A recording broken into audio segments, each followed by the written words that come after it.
Ανέβα ρε. Θα ανέβεις.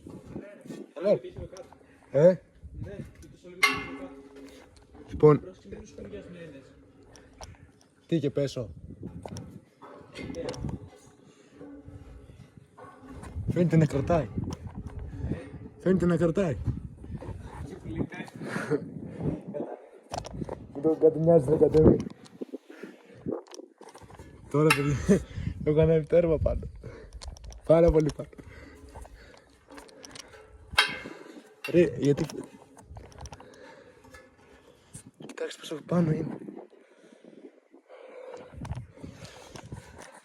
Γιατί τώρα οι σκέψεις μέσα μου λέει να πηδήξω ρε μαλάκα.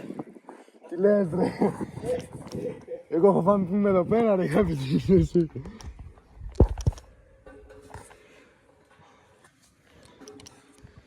Ρε, είναι άλλο λίγο ακόμα.